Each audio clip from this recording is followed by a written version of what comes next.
Hello everyone, and welcome to the Flora Files, where we dive into the world's most fascinating plants and fungi one species at a time. If you've spent any time in the mushroom growing hobby, you almost certainly know this one. Vivid yellow clusters erupting from dead wood, dense and theatrical, impossible to miss. Fast to fruit and easy to grow, mild and nutty in flavor. It's all over grow kit listings, foraging social media, restaurant menus, and farmers markets. It's genuinely beloved by home cultivators, by chefs, and by the mycology community broadly. However, it's also quietly escaping into North American forests, and where it goes, native fungal communities are being dramatically reduced.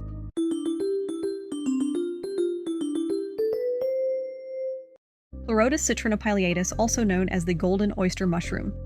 Pleurotus comes from Greek, with pleuron meaning side, and autos meaning ear. Overall, it is a reference to how the cap attaches off-center on the stem, giving the fruiting body that characteristic fan or ear shape. Citrinopileatus combines the Latin citrinus, meaning lemon-colored, with pileatus, meaning capped. So literally, the lemon-capped side ear. Sounds pretty accurate to me. It's closely related to the common oyster mushroom Pleurotus austriatus and to the European Pleurotus cornucopii, which some researchers consider to be the same species at subspecies rank. The fruiting bodies grow in dense, overlapping clusters from dead hardwood. Caps are fan or funnel-shaped, typically 2 to 10 centimeters or 3/4 to 4 inches across, vivid yellow when fresh and fading toward tan or buff with age. The surface has a dry, slightly velvety texture. The flesh is thin and white gills run down the off-center stem. When fresh, it has a mild, pleasant scent and flavor described as nutty, delicate, and faintly apricot-like.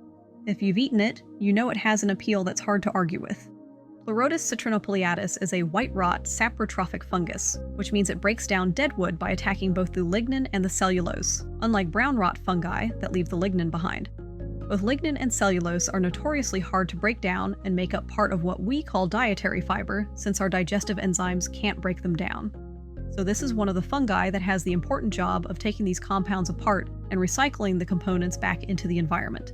In its native range, it fruits primarily on dead elm, oak, and beech. The golden oyster is native to eastern Russia, northern China, and Japan. It is one of the most popular wild edible mushrooms in the region, harvested and eaten for generations. And nutritionally, it's genuinely impressive. Pleurotus citrinopileatus is high in protein and dietary fiber, while also being low in fat, making it a great addition to any diet and usable as a meat substitute. It also contains high levels of potassium, antioxidants, and several B vitamins. So how did this lovely yellow mushroom end up growing in North America, and what's the problem with it? Well, it wasn't carried here on the roots of imported trees. It was intentionally cultivated by farms and by hobbyists such as kitchen enthusiasts who bought grow kits online. Pleurotus citrinopileatus began being cultivated commercially in North America in the early 2000s. It produces quickly, looks dramatic, and grows easily on grain, straw, or sawdust, making it an ideal cultivated species. So commercial farms adopted it, then home grow kits started including it, then it became a go-to for the hobby mycology community.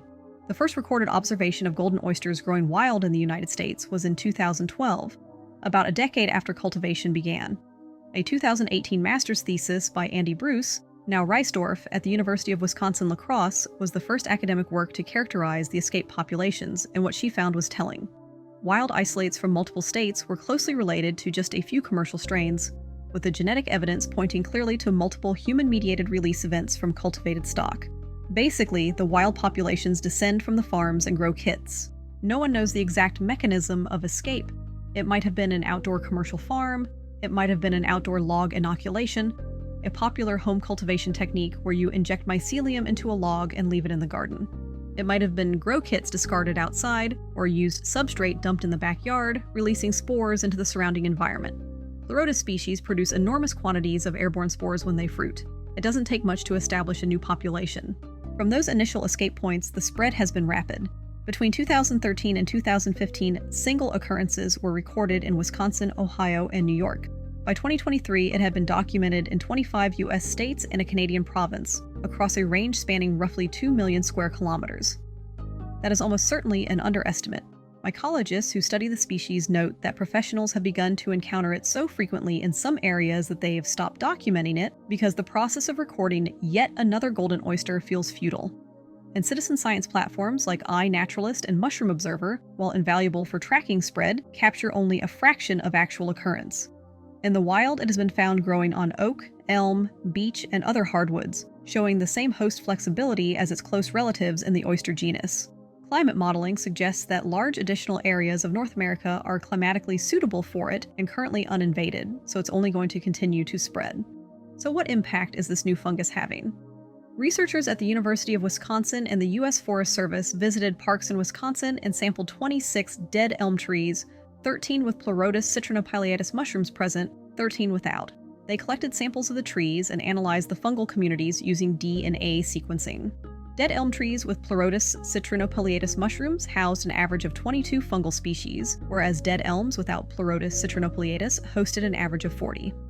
So trees with golden oysters have roughly half the fungal biodiversity. The researchers described the golden oyster as appearing to be a strong competitor with dramatic impacts on native fungal biodiversity.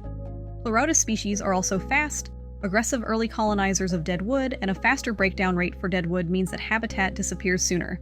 Standing dead trees are critical wildlife habitat, acting as cavities for woodpeckers, owls, bats, and small mammals. They provide surfaces for lichens and insects and act as nursery structures for seedlings. North American species are not used to having a fungus like Pleurotus citrinopileatus present where the trees themselves degrade so much faster.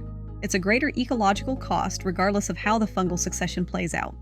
The golden oyster is beloved by the hobby mycology community. It's a gateway species, often the first thing people successfully grow when they discover home cultivation. It's photogenic, fast, reliable, and delicious. It's featured in countless YouTube tutorials, foraging guides, and grow kit boxes. People who cultivate it are not doing something irresponsible in intent. They're just participating in a hobby that connects them to fungi, to food production, and to the biological world in a genuinely meaningful way. But the result of widespread cultivation without containment has been a feral population expanding across millions of square kilometers of North American forest, outcompeting native fungal communities in the dead wood it colonizes. The practical implication is definitely bothersome. If you grow golden oysters, the most responsible approach right now is strict indoor cultivation. No outdoor logs, no substrate disposal in natural areas, no fruiting anywhere that could release spores into an uninvaded environment.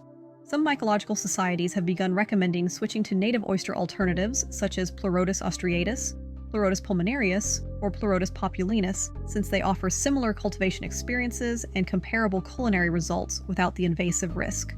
They're not as photogenic, though. Researchers studying the species have called for a halt on the sale of grow kits containing golden oysters or at minimum mandatory invasive species, labeling, and clear guidance about containment. But that's an ongoing conversation. Regulatory frameworks for cultivated fungi escaping into the wild essentially didn't exist before now. To help out documenting the impact of Pleurotus citrinopileatus, document them. You can add observations in the wild to databases like iNaturalist and Mushroom Observer.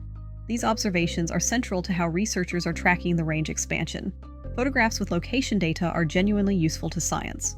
Pleurotus citrinopileatus is the first cultivated edible fungus to go feral. That's a new category of problem, and it's one created not by accident or by carelessness exactly, but by enthusiasm. By people who found something beautiful and tasty and wanted to grow it, and by an industry that made it easy to do so, without the ecological framework to anticipate what happens when a very robust spore-producing fungus escapes into a landscape it didn't come from. Invasive species are rarely about the organism being inherently bad, it's about context. Lonicera mackii is a modest woodland shrub at home and a monoculture-forming ecosystem disruptor here. Amanita phalloides is a common European woodland fungus and a deadly invasive hazard in California. And Pleurotus citrinopileatus is a valued, nutritious, ecologically normal forest mushroom in Russia and China, and a novel competitive force in North American deadwood communities. The difference is always context, and paying attention to context is something the mycology community, of all communities, is well positioned to do. Thanks for watching the Flora Files. If you enjoyed this one, please like and subscribe. It really does make a difference for the channel. Drop a comment telling me which plant or fungus you want to see next, because there are thousands of remarkable stories still to tell. I'll see you in the next one.